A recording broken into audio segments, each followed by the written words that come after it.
أعوذ بالله السميع العليم من الشيطان الرجيم بسم الله الرحمن الرحيم الحمد لله رب العالمين وأصلي وأسلم صلاة وتسليما يليقان بمقام أمير الأنبياء وإمام المرسلين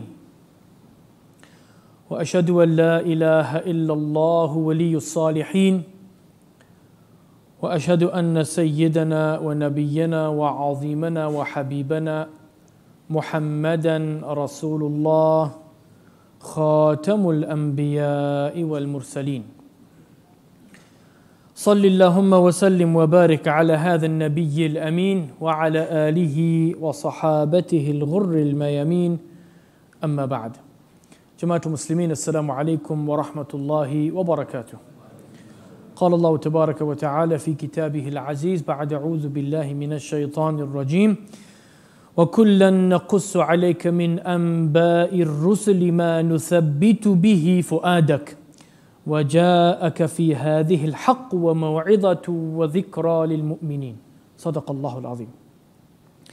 In continuation from our khutbah of last week, speaking about the story of Al-Khidr or Al-Khadir يجوز فيه لغتان أو تجوز فيه لغتان, both is correct. Al-Khidru بكسر الخاء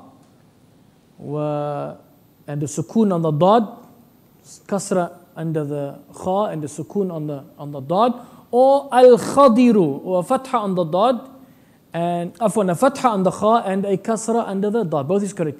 Al-Khidru or Al-Khadiru. And we started last week's khutbah with the verse, and I'm repeating that verse here today because this is, we must never lose sight of the goal. Why are we doing something? Why are we speaking about something? Allah subhanahu wa ta'ala says in Surah Hud, وَكُلًّا نَقُصُّ عَلَيْكَ مِنْ أَنْبَاءِ الرُّسُلِ. And all of them, in other words, the Rusul mentioned in the Quran, we relate the stories of these messengers. Why? مَا نُثَبِّتُ بِهِ فُؤَادَكَ. In order to make your heart steadfast, O Muhammad sallallahu alayhi wa sallam. So we, inshallah ta'ala, in following the example of Muhammad sallallahu alayhi wa sallam, we want to find the same tathbeet. We want to find the same standfastigheid, the same steadfastness, with all the trials and tribulations, with all the fitan, with all the masa'ib, with all the calamities that are surrounding us. We also are looking for that tathbeet, that steadfastness, to remain on the straight path of Allah subhanahu wa ta'ala, in order that we can achieve that ultimate success of Jannatin Na'im Yawm al-Qiyamah. And Allah subhanahu wa ta'ala then says, وَجَاءَكَ فِي هَذِهِ الْحَقُّ. And there comes in these stories that Allah subhanahu wa ta'ala narrates about the news of the messengers that came before, there comes the truth. In other words, they are not fairy tales, these are true stories. وَمَوْعِظَةٌ, and an admonishment, a warning. وَذِكْرَى, and a reminder for who? لِلْمُؤْمِنِينَ, for the believers. So it's not just for Muhammad sallallahu alaihi wasallam. It's not just for Rasulullah sallallahu alaihi wasallam. It's for all of us, for every believer. The ibar, the morals, the lessons, the fawaid, the benefits that we find in these stories of the messengers of Allah subhanahu wa ta'ala. So the story that I chose to share with you from the Quran, from Surah Al-Kahf, the story of Musa, who is indeed a Rasul of Allah subhanahu wa ta'ala, Nabi Musa alayhi salam, with Al-Khidru or Al-Khadiru. And we made mention, we spoke about his name, Balya ibn Malka or Balyan ibn Malkan, Abu al-Abbas, his kunya, various other things that the ulama say about him, but things of which we have no real certainty. What we are certain of is that he was a abdun salih, he was a pious servant of Allah, and according to the jamahir, according to the overwhelming majority of scholars of Ahlul Sunnah wal Jama'ah, كان نبيا معمر. Nabiyan, he was a prophet of Allah. Muammar, he lived a long life. We don't know. Some scholars even say he's still alive. Allahu alam. Allah knows best. We don't know. Some scholars say no, he died. Some scholars say no, he lived in the time of Nabi Ibrahim, and now we're in the time of Nabi Musa. So already, Khidr alayhi salam, he is of an old age already in the time of Nabi Musa. A few thousand years after the time of Nabi Ibrahim alayhi salam. And then we looked at the two ahadith of our beloved Prophet Muhammad sallallahu alaihi wasallam with regards to the tafsil, or the background, of the context and the detail of this particular story. And it is the hadith that is narrated by Ubay ibn Ka'b. It can be found in the authentic compilation of hadith of Al-Imam Bukhari and of Al-Imam Muslim, and in the Sunan of Al-Imam At-Tirmidhi. It's an authentic hadith.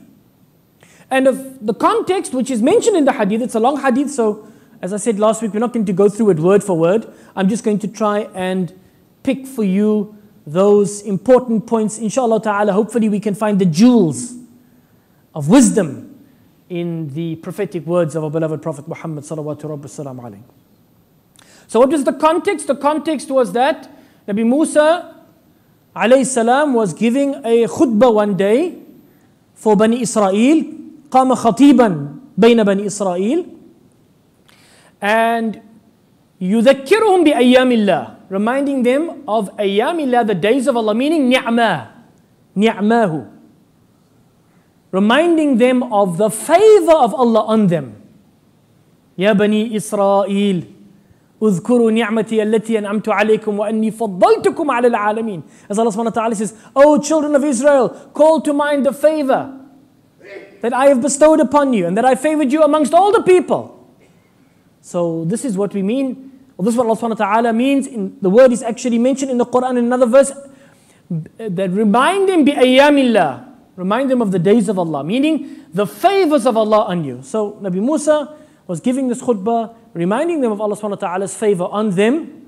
And then after the khutbah, one of the people from Bani Israel came up to Nabi Musa and asked him, Ayyun nasi a'lam, who is the most learned amongst you? Who is the most learned amongst us all, in other words, of Bani Israel? And Nabi Musa said, Ana. And he wasn't saying that takabburan. Let's not get this, this is a Nabiyyun Mursal. This is a Nabi, he's a Rasul. He doesn't have an ounce of kibr in his heart.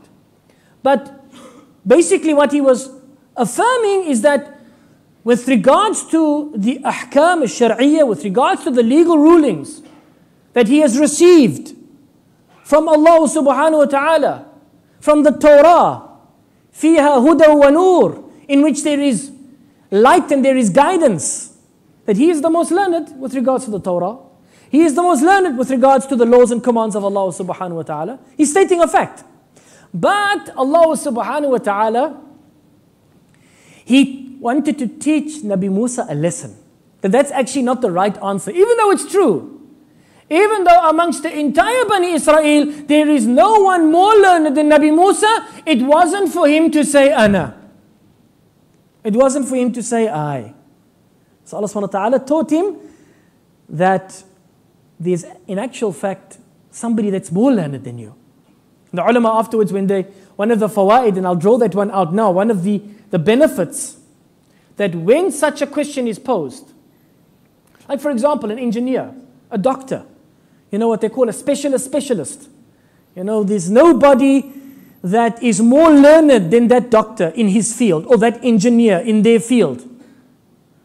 And they're in a specific town, and a person, maybe they're lecturing at the university, and the student asks the professor, the doctor professor, the engineer professor, who is the most learned on the subject? Is it for that doctor or that engineer to say I? When he knows for sure there's nobody that is more learned than him in the town? No, it's for him to say Allahu A'lam. That Allah subhanahu wa ta'ala knows better. And this is what Allah subhanahu wa ta'ala was teaching to Nabi Musa, that the correct answer would have been to say Allahu A'lam. Allah subhanahu wa ta'ala knows better. as to, even though amongst Bani Israel, who can be more learned than Nabi Musa, the one that was sent to them? And certainly not his naib, certainly not his subordinate or his right-hand man, his brother Harun alayhi salam. He is the most learned. But humility. Man tawada'a lillah rafa'ahu Allah. I often ponder over this. Why is Muhammad sallallahu alaihi wasallam the best of all creation? Was it because of his looks, his good looks? He was good looking.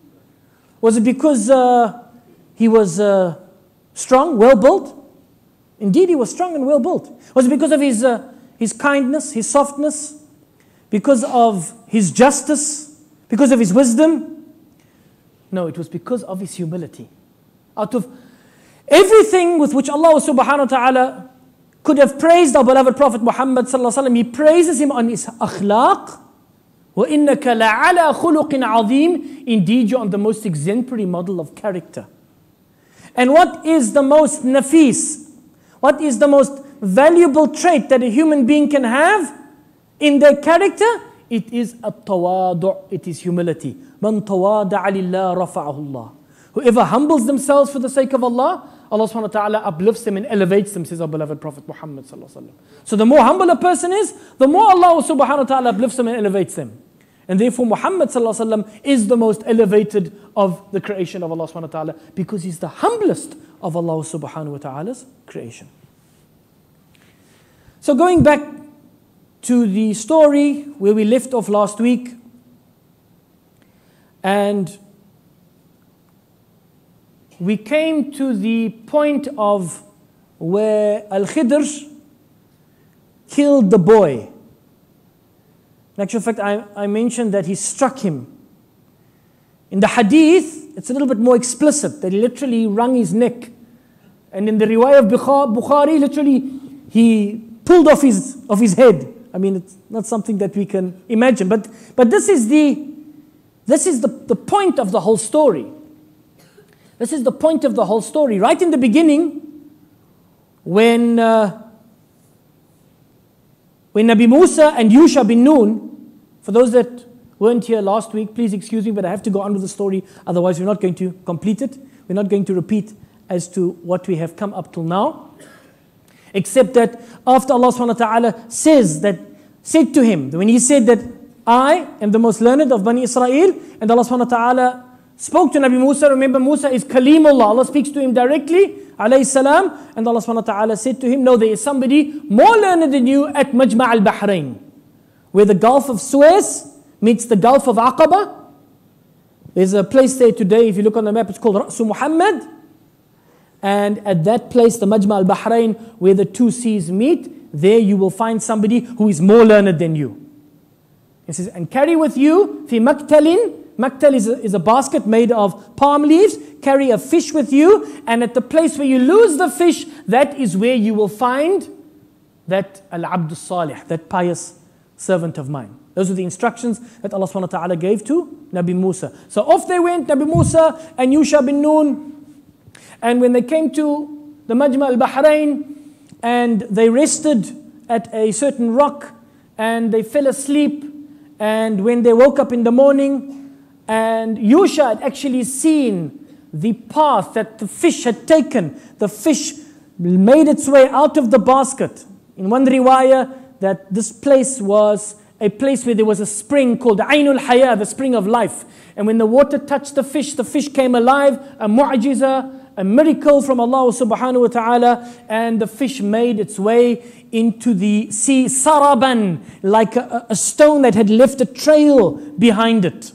And so Yusha, when he saw this, he didn't want to wake up and disturb Nabi Musa, so he went back to sleep. In the morning, he forgot.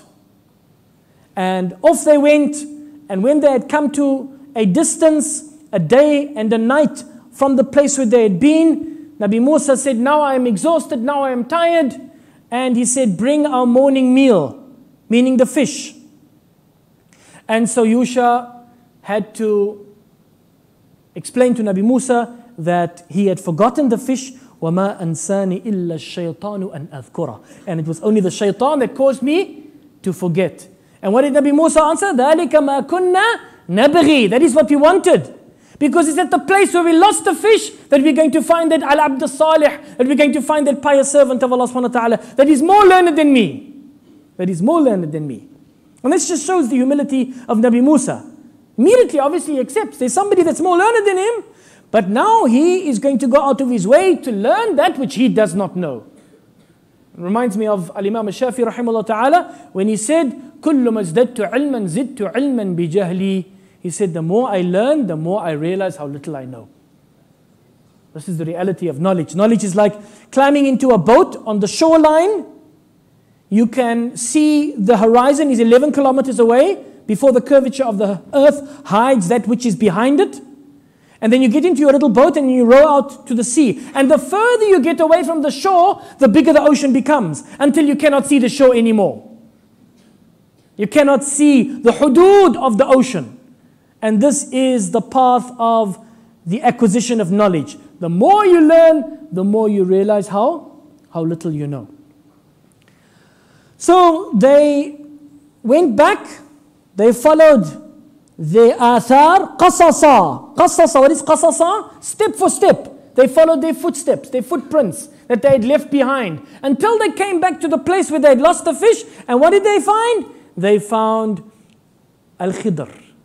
Al-Khadir. They found him sitting there on a piece of fur, a skin with fur. But this fur had turned green, and that is where he gets his name, Al-Khadir or Al-Khidr.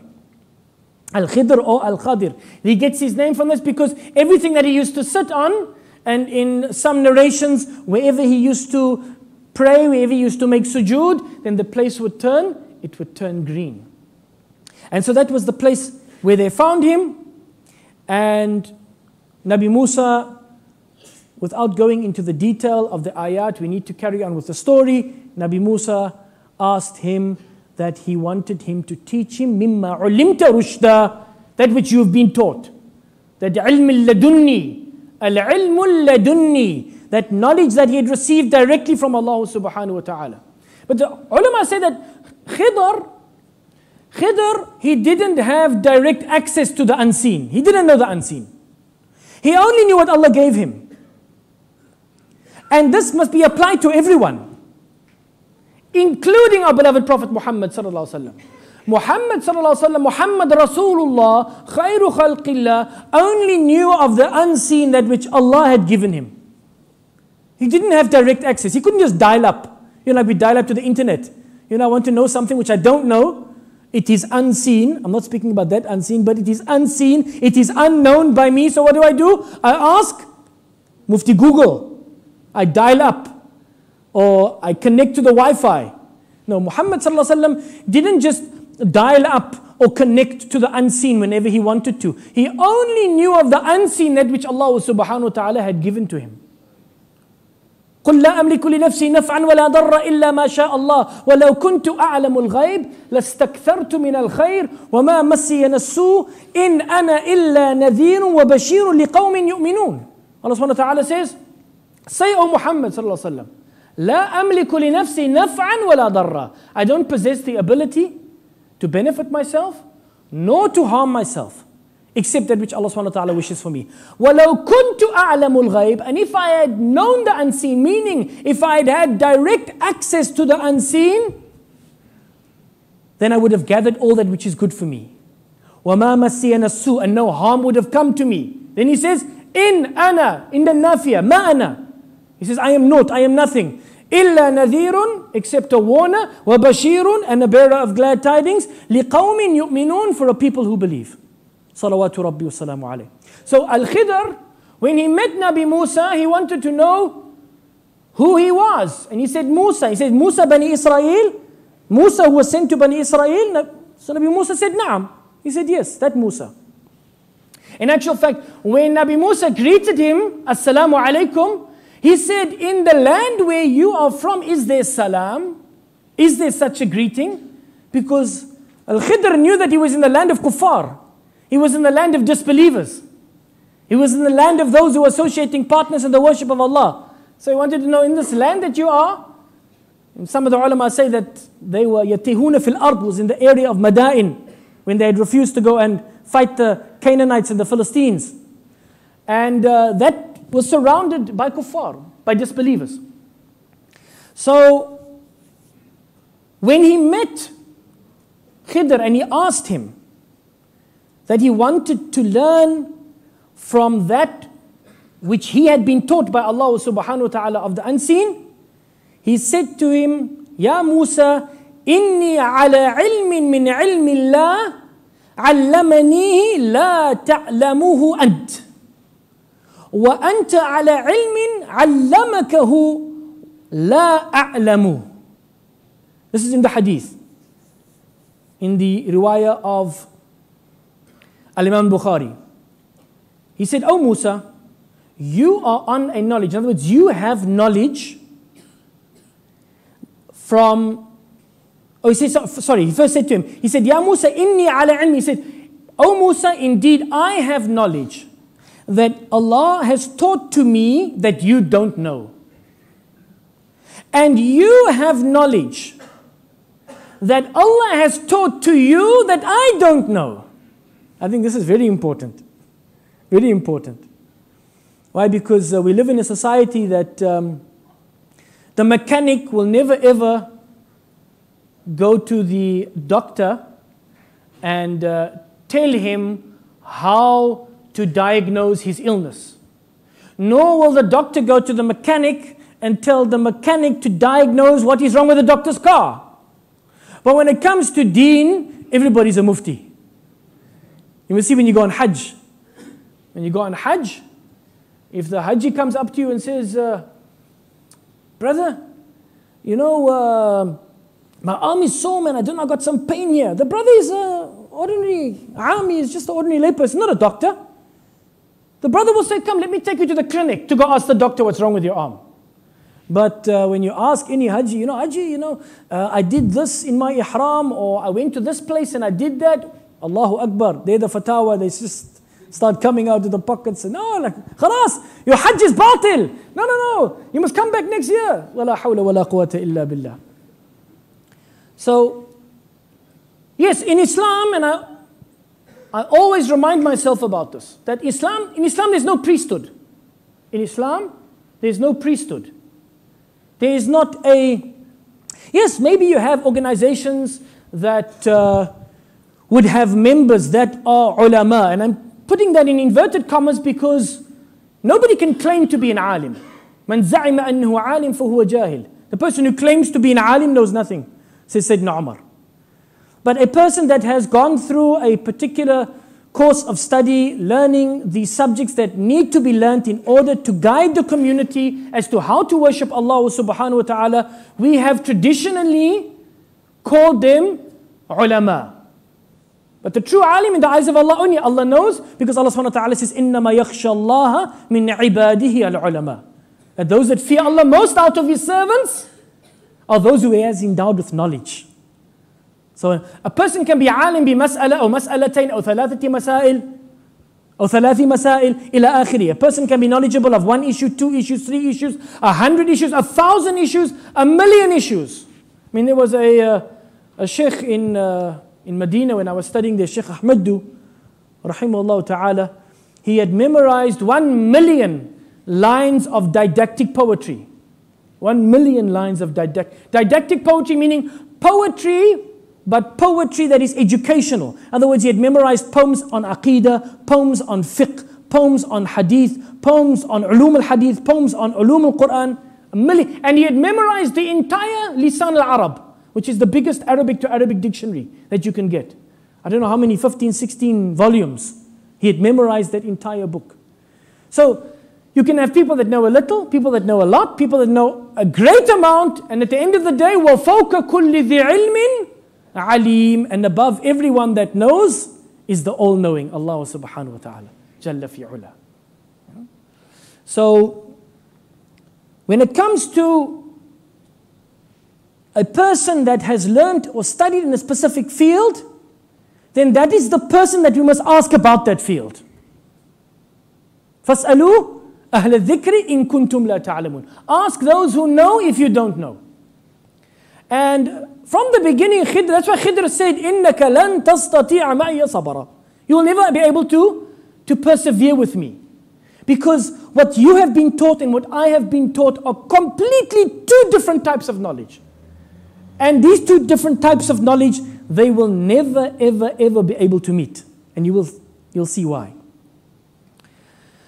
So, we know that the first incident that took place, which everything I'm speaking now on, I'm not going back to the ayat because we've already dealt with them.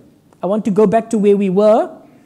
In fact, we stopped with the killing of the boy, but I want to just come back a little bit to when he tore off the plank of the boat. Remember, they got into the boat. In the hadith, it says that the people of the boat, and they were young people, in the hadith, sigar, they were young people, that they recognized Al-Khadir.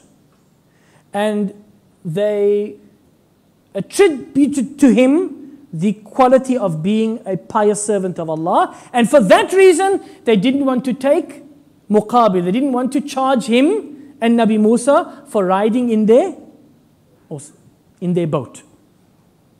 And then what did he do? He ripped up a plank of the boat. But before he did that, and that's what I wanted to share with you last week, but it slipped my mind, وَمَا أَنْسَانِ إِلَّا الشَّيْطَانُ وَأَنْ أَذْكُرَ, that just before he began with the ikhtibar, well, it wasn't really an ikhtibar. Nabi Musa is the one that insisted, no, I will be patient.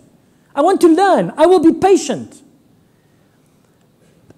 Al-Khidr, or Al-Khadir, when he got in the boat with Nabi Musa, before he ripped up the plank, he said to Nabi Musa, Ya Musa, ما نقص علمي وعلمك من علم الله إلا كنقرة هذا العصفور في البحر فعمد الخضر إلى لوح من ألواح السفينة فنزعه.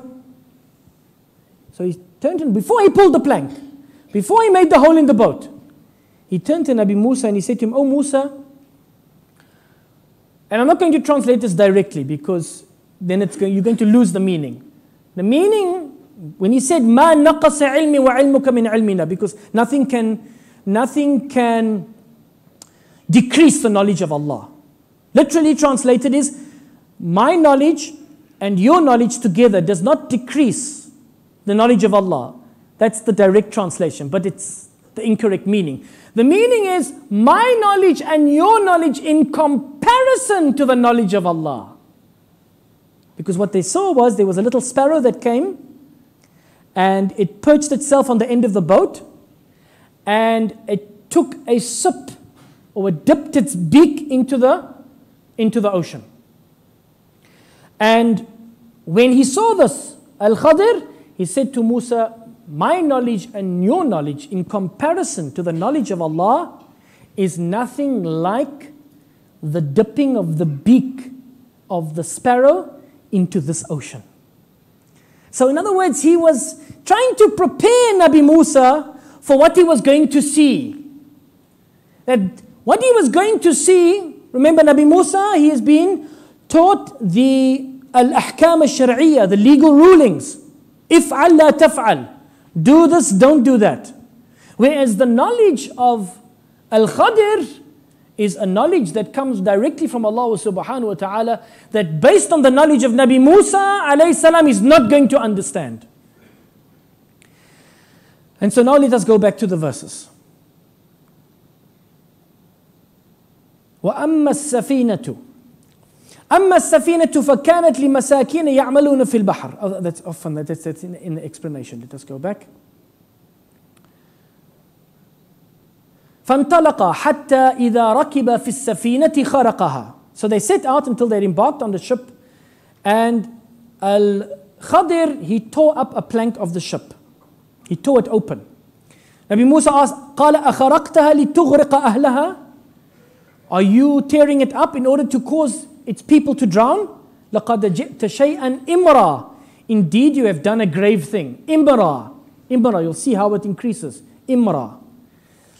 قال ألم أقل إنك لن تستطيع معي صبرا. He said, did I not say that you will never be able to have patience with me? قال لا تؤاخذني. He said, don't blame me for what I forgot. بما نسيت. ولا ترهقني من أمر عسرا. And do not cover me in my matter with difficulty. In other words, give me a chance. Give me a chance. فانطلقا حتى إذا لقي غلاما فقتله. They set out again until they met a boy and Khadr killed him.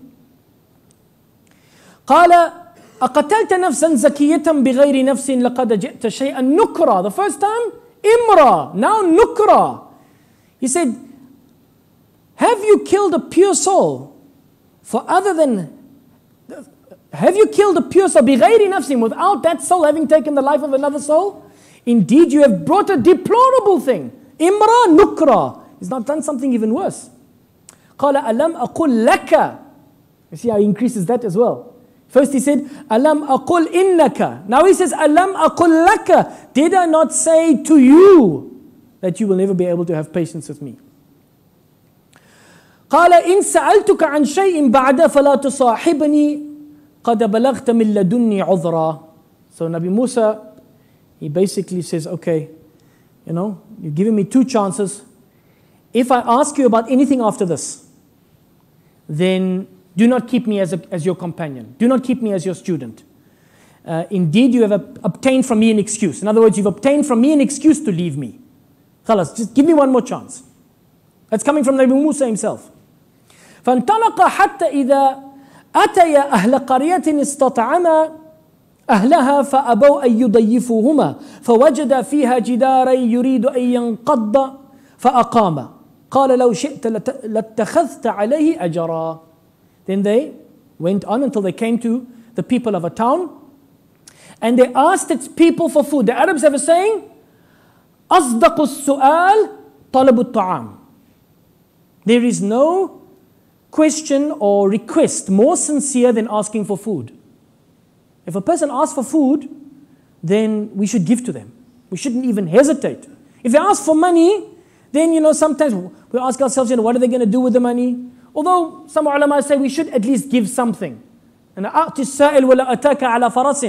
give to the one who asks, even if they come riding to you on a horse. Never know, they might pull up with the latest Mercedes, but maybe he borrowed it from his neighbor. He's out looking for a loaf of bread, we don't know. Allahu alam.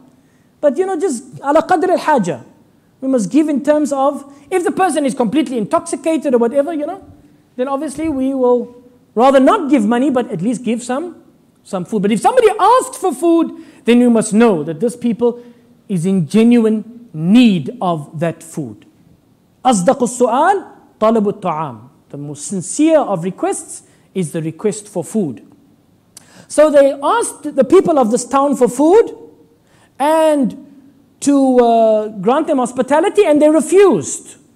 They refused. And so they found a wall that was about to topple over. يريد أن ينقض فأقام. And so what Al-Khadir did, he put the wall, how can I say, he reinforced the wall. That's the word I'm looking for. But anyway, he reinforced the wall. Sheikh Muhammad Mutawalli Sha'rawi says, if you look at the reason why he enforced the wall, when we look at the reasons, he enforced the wall so that it would only remain up for a certain time, based on the knowledge that Allah had taught him as to why the wall needs to stand up. Remember, these are stingy people. These are greedy people. If the wall falls over and what is discovered, then they're going to take it from the rightful owners. So he reinforced the wall to keep the wall up just long enough so that the rightful owners might get what is buried under it. So Nabi Musa sees him doing this. He says, قَالَ لَوْ شِئْتَ لَاتَّخَذْتَ عَلَيْهِ أَجْرًا. If you wished, you could have taken payment for it. I mean, we are hungry. We asked them for food. They didn't give us. You could have done this as a job and taken money for it. So Al-Khadir turns to him and says, قَالَ هَذَا فِرَاقُ بَيْنِي وَبَيْنِكَ. This is the parting between me and you. I mean, this is Nabi Musa, he said, I gave you an excuse. I give you an excuse. If I ask you about anything after this, after the boy, he asked about the boat, He asked about the boy. He says, I ask you again, me and you, I will inform you of the interpretation of that which you could not have patience. Why couldn't he have patience? It was actually impossible for Nabi Musa to have had patience. You know why? Because if he had had patience, if he had kept quiet, then he would be going against everything that Allah subhanahu wa ta'ala had taught him. Just like our beloved Prophet Muhammad sallallahu alaihi wasallam has taught us. Remember, La ilaha illallah, that is immutable, doesn't change. In the time of Musa, Musa Rasulullah.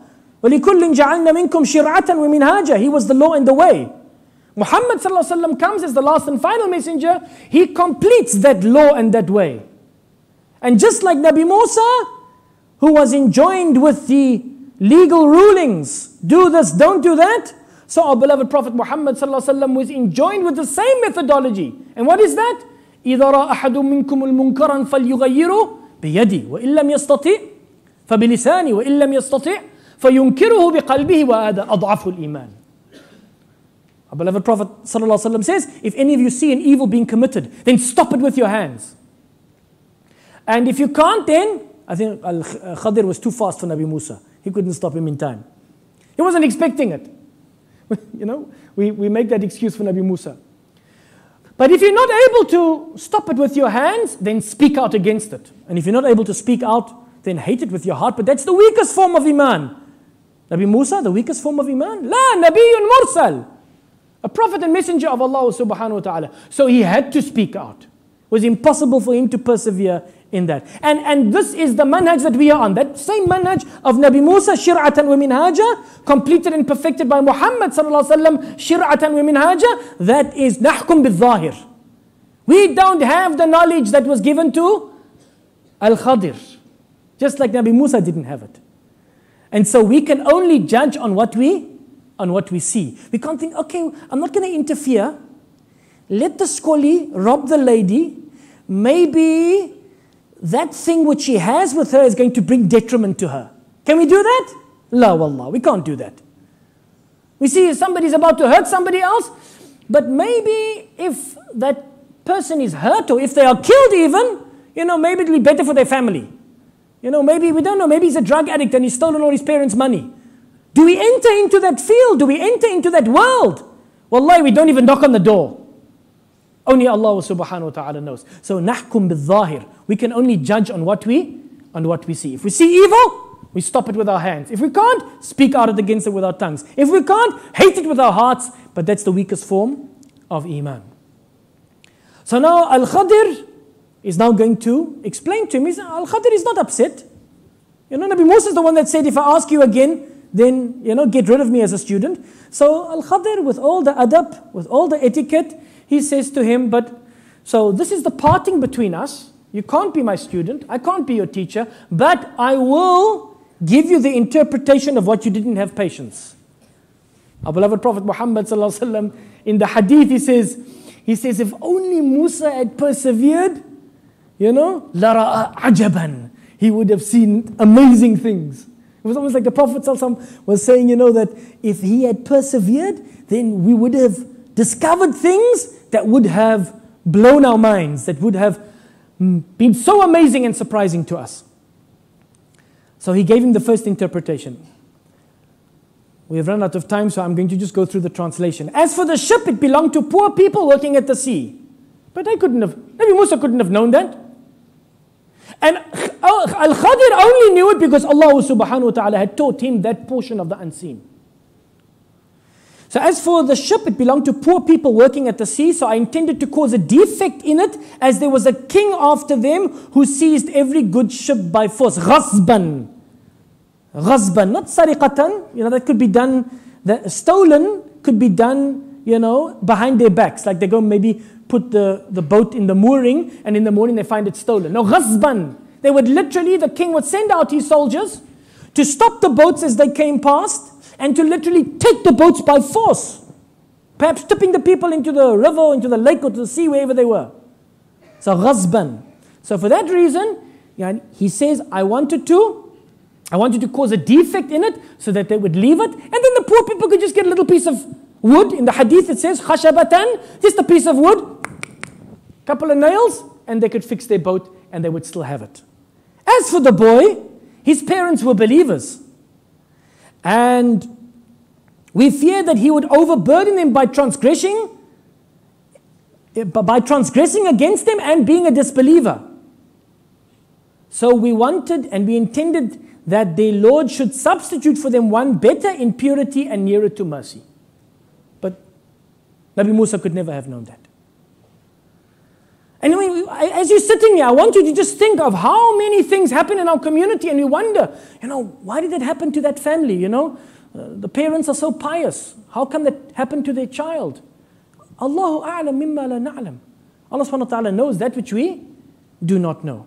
And as for the wall, it belonged to 2 orphan boys in the city, and there was beneath it a treasure for them, and their father had been righteous. So your Lord intended that they reach maturity and extract their treasure.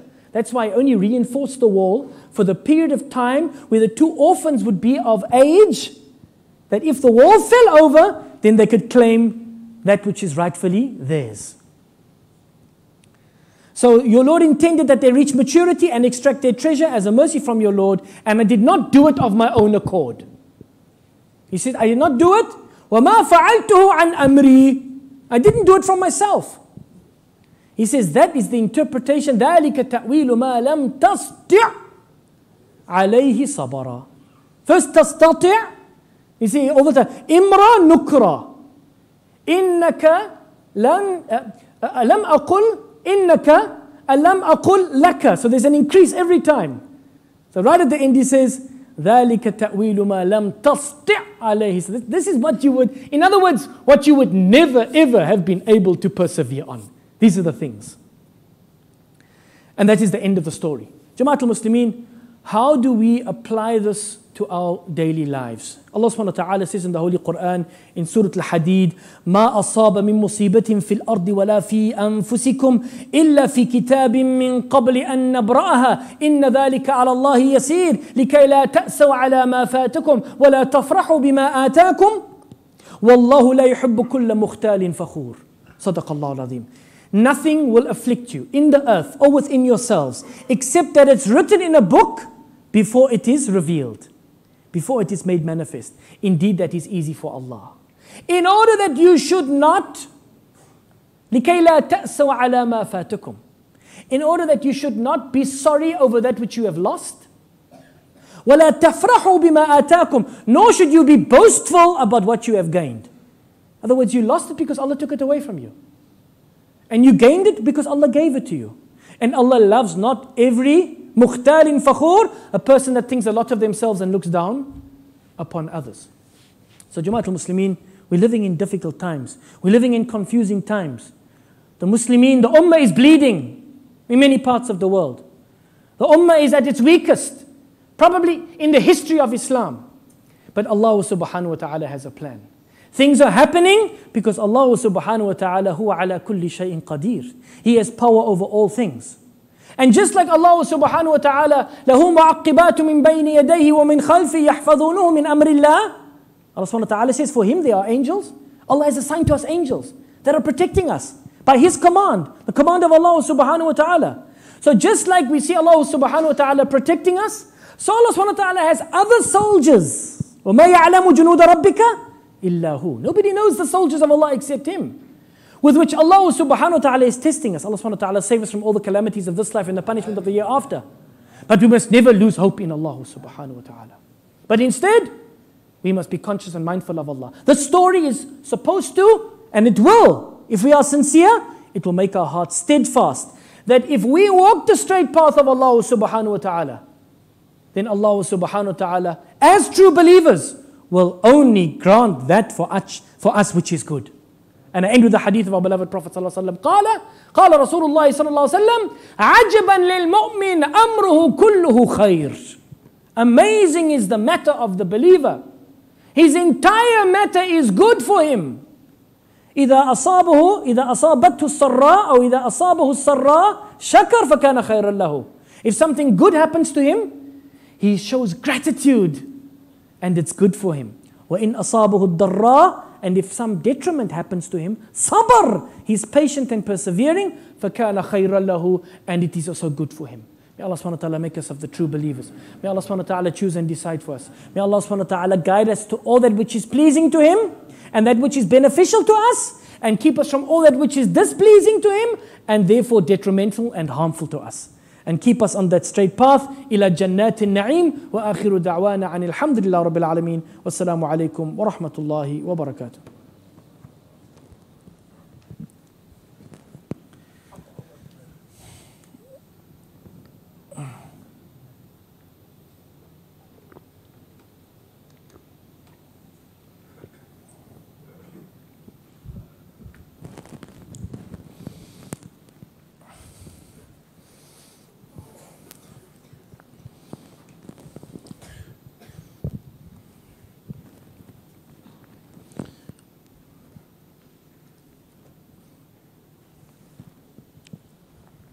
السلام عليكم ورحمة الله وبركاته.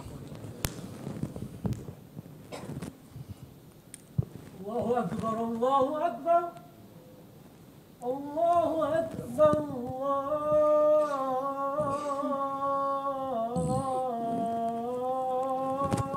الله أكبر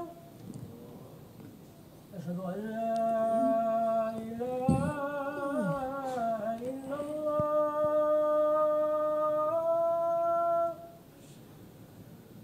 أشهد أن لا إله إلا الله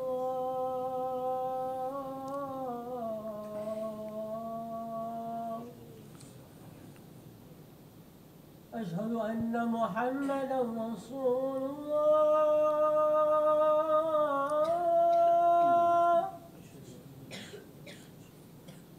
أشهد أن محمدا رسول الله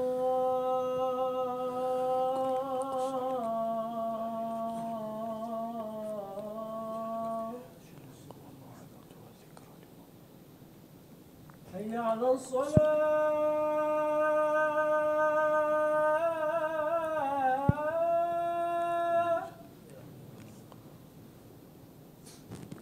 حي على الصلاة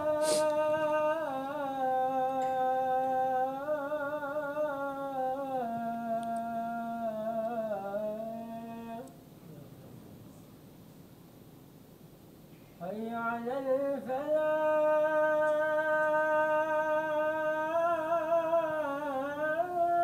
الفلاح حي على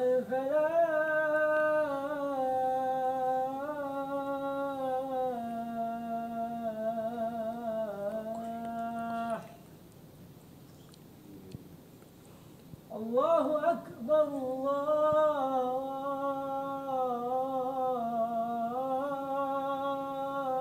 الله أكبر لا إله إلا الله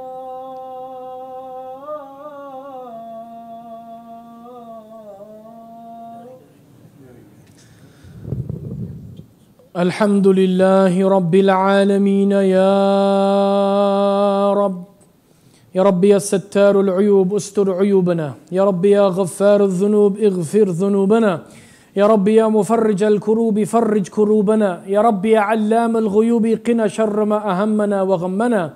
ارزقنا حبك وحب من يحبك وحب عمل يقربنا إلى حبك. يا عليما بخلقك يا خبيرا بخلقك يا لطيفا بخلقك التف بنا بما جرت به المقادير إنك على كل شيء قدير. وأشهد أن لا إله إلا الله يا من بدنياه اشتغل وغره طول الأمل. الموت يأتي بغتة والقبر صندوق العمل. وأشهد أن سيدنا ونبينا وعظيمنا وحبيبنا محمدا رسول الله بلغ الرسالة وأدى الأمانة ونصح الأمة وكشف الظلمة وجاهد في الله حق جهاده حتى أتاه اليقين. بلغ العلا بكماله كشف الدجى بجماله عظمت جميع خصاله. صلوا عليه وآله. صلى عليك الله يا علم الهدى ما هبت النسائم وما ناحت على الأيك الحمائم. أما بعد فيا حماة الإسلام وحراس العقيدة، إلى أين يا سادة الكرام؟ اسمعوا معي إلى ما قاله مولانا تبارك اسمه في كتابه العزيز بعد أعوذ بالله من الشيطان الرجيم: وكلا نقص عليك من أنباء الرسل ما نثبت به فؤادك وجاءك في هذه الحق وموعظة وذكرى للمؤمنين. صدق الله العظيم. فيا إخوة الأفاضل، في هذه الأيام، أيام الفتن، أيام الاختبارات والامتحانات، نجد أو نحتاج التثبيت من الله تعالى، التثبيت في قلوبنا، ترسيخ الإيمان والترسيخ في تقوى الله تعالى. فيا إخوة الأفاضل، نقرأ من أنباء الرسل في كتاب الله كما نقرأ في قصة موسى مع الخضر. فيا إخوة الأفاضل، لو تدبرنا هذه الآيات لوجدنا هذا التثبيت من عند الله تعالى. أعود بكم من هناك إلى هنا، وما أدراك ما هنا. هنا مدرسة محمد صلى الله عليه وسلم، يقول فيها الحبيب المصطفى: البر لا يبلى والذنب لا ينسى والديان لا يموت، اعمل ما شئت كما تدين تدان. ويقول أيضا: كل ابن آدم خطاء وخير الخطائين التوابون.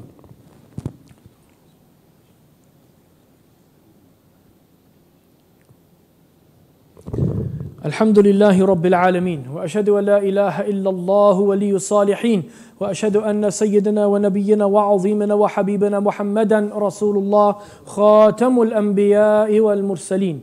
أما بعد، فيا أيها المسلمون، أوصيكم ونفسي المذنبة أولا بتقوى الله تعالى وطاعته. فقد قال الله تعالى في كتابه العزيز بعد أعوذ بالله من الشيطان الرجيم: يا أيها الذين آمنوا اتقوا الله حق تقاته ولا تموتن إلا وأنتم مسلمون. وقد قال رسول الله صلى الله عليه وسلم: اتق الله حيثما كنت وأتبع السيئة الحسنة تمحها وخالق الناس بخلق حسن واكثروا عباد الله من الصلاة والسلام على سيدي وحبيبي ونور قلبي محمد، طب القلوب ودوائها وعافية الأبدان وشفائها ونور الأبصار وضيائها. إن الله وملائكته يصلون على النبي يا أيها الذين آمنوا صلوا عليه وسلموا تسليما. اللهم صل على محمد وعلى آل محمد كما صليت على إبراهيم وعلى آل إبراهيم، وبارك على محمد وعلى آل محمد كما باركت على إبراهيم وعلى آل إبراهيم في العالمين إنك حميد مجيد. وارضى اللهم عن الخلفاء الراشدين أبو بكر وعمر وعثمان وعلي، وعن الحسن والحسين وأهل بدر والحنين، وعن سائر أهله الطيبين الطاهرين، وعن سائر صحابته أجمعين برحمتك يا أرحم الراحمين. اللهم أعز الإسلام والمسلمين وأعلي بفضلك كلمتي الحق والدين. اللهم انصر إخواننا في فلسطين وفي غزة خاصة يا رب العالمين. اللهم انصر إخواننا في الشام في حرب وحمص ومعرة النعمان. اللهم انصر إخواننا المستضعفين في اليمن وفي كل مكان. اللهم انصرهم وثبت أقدامهم يا رب العالمين. عباد الله، إن الله يأمر بالعدل والإحسان وإيتاء ذي القربى وينهى عن الفحشاء والمنكر والبغي يعظكم لعلكم تذكرون. قوموا إلى صلاتكم يرحمكم الله وأقم الصلاة.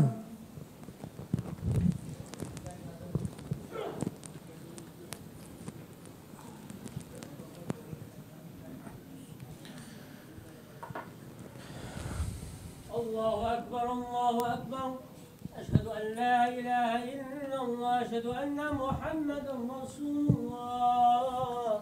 حي على الصلاة، حي على الفلاح، قد قامت الصلاة، قد قامت الصلاة. الله أكبر الله أكبر، لا إله إلا الله. لا إله إلا الله محمد رسول الله صلى الله عليه وسلم. استووا، اعتدلوا، تراصوا، سدوا الخلل، سووا صفوفكم فإن تسوية الصف من تمام الصلاة. Heels in line, shoulder touching shoulder, close all the gaps, and please make sure that all cell phones are on silent or switched off.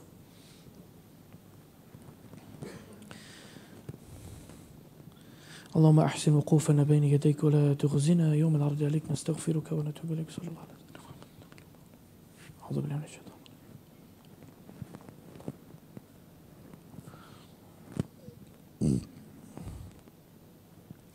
الله أكبر.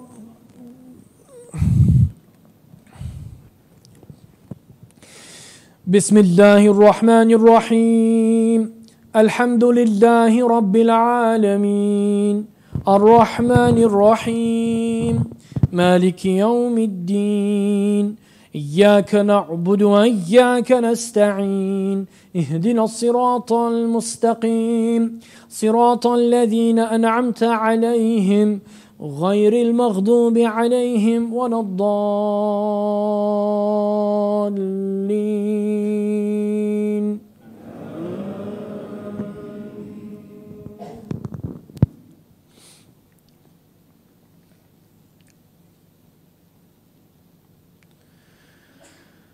قد أفلح من تزكى وذكر اسم ربه فصلى بل تؤثرون الحياة الدنيا والآخرة خير وأبقى إن هذا لفي الصحف الأولى صحف إبراهيم وموسى. الله أكبر.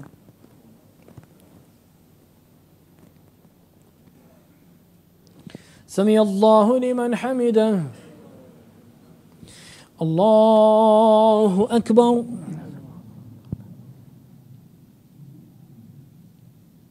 الله أكبر. الله أكبر.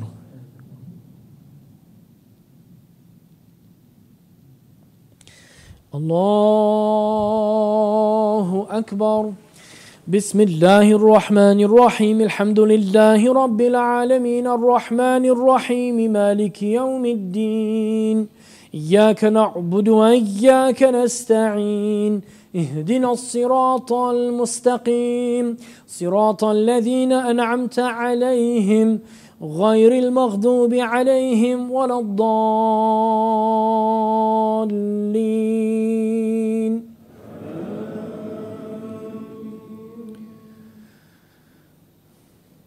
أفلا ينظرون إلى الإبل كيف خلقت وإلى السماء كيف رفعت وإلى الجبال كيف نصبت وإلى الأرض كيف سطحت فذكر إنما أنت مذكر لست عليهم بمسيطر إلا من تولى وكفر فيعذبه الله العذاب الأكبر إن إلينا إيابهم ثم إن علينا حسابهم. الله أكبر.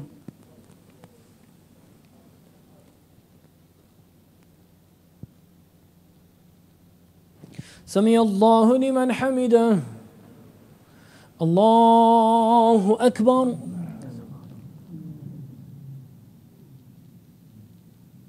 الله أكبر. الله أكبر.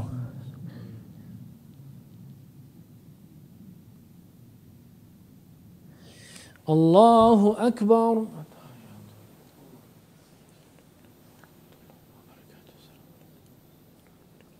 إلا الله.